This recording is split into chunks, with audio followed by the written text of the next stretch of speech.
কাজীর গরু কেতাবে আছে গোয়ালে নেই।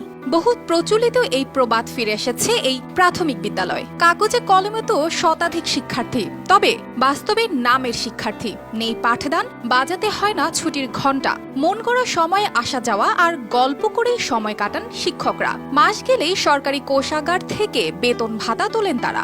সবচেয়ে মজার ব্যাপার হলো উপস্থিত শিক্ষার্থীরা জানেনই না তারা কোন শ্রেণীতে পড়েন, এমনকি তাদের স্কুলের নাম ও নিজের ক্লাস রোল নাম্বারও। 1995 সালে প্রতিষ্ঠিত ব্রাহ্মণবাড়িয়ার বিজয়নগর উপজেলার খোদেহারিয়া সরকারি প্রাথমিক বিদ্যালয়ের চিত্র এটি, যা বর্তমানে শুধুই অনিয়মের ছাপ। বিদ্যালয়ের শিশু শ্রেণী থেকে পঞ্চম শ্রেণী পর্যন্ত 106 জন শিক্ষার্থী থাকার কথা, কিন্তু বাস্তবে পাঠদানের সময় দেখা যায় মাত্র 5 জন। বাকি কক্ষগুলো তালাবদ্ধ, আর শিক্ষকদের সময় কাটে গল্পগুজবে। জানি না তো। ওয়ানে। রোল নাম্বার কত? জানি না। কোন ক্লাসে পড়ো? আমি ওয়ানে। ওয়ানে পড়ো? ও, রোল নাম্বার কত? 1। তোমাদের স্কুলের নাম কি বলতে পারো? কোন ক্লাসে পড়ো? সকাল 9:30টায় বিদ্যালয় খোলার নিয়ম থাকলেও নিয়ম নীতির কোনো তোয়াক্কা নেই। সাংবাদিকরা বিদ্যালয়ে আসার পর তড়িঘড়ি করে শিক্ষার্থীদের ফোন করে ক্লাসে ডেকে আনতে শুরু করেন ভারপ্রাপ্ত প্রধান শিক্ষক আসমা খাতুন। মিলে দিলে ওইটার মধ্যে তো করি ভাই। আজকে তো বাচ্চা কম আইছে, এই কারণে এখানের মধ্যে না, আজকে তো ঠান্ডা দিকে আর বাচ্চা কাচ্চা কম আইলে কি আমরা অ্যাসেম্বলি করাই, অ্যাসেম্বলি তো দুপুরে একসাথে।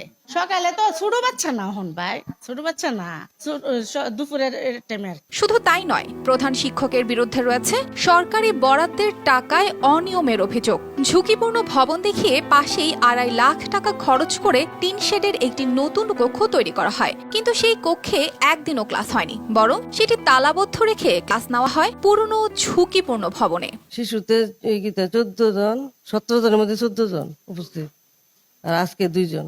প্রথম শ্রেণীতে 14 জনের মধ্যে 11 জন গতকাল, আজকে হলো 1 জন। শীতের লেগে হেরা এমন করে। তারপর আমরা কিন্তু প্রতিদিন হেরা ইনফর্ম করি, কারণ আমরা তো এটা দায়িত্ব, আর আমরা তো ছাত্র তো আমরা তুললাম।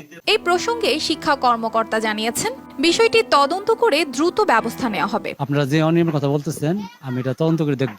আমি স্কুলে যাব এবং আমার যে সহকারী উপজেলা শিক্ষক অফিসার আছে তাকেও আমি বলবো, এবং আমাদের ভর্তি চলমান আমি শিক্ষককে বলছি যে ফেব্রুয়ারি 15 তারিখের মধ্যে ভর্তি কার্যক্রম সম্পন্ন করার জন্য।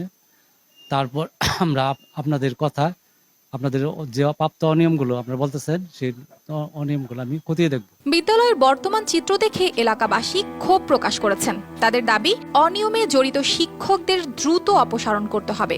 বিদ্যালয়ের প্রধান শিক্ষক পরিস্থিতি স্বীকার করে ঠান্ডা আর শীতের অজুহাত দিলেও এই অজুহাত যেন যথেষ্ট নয়।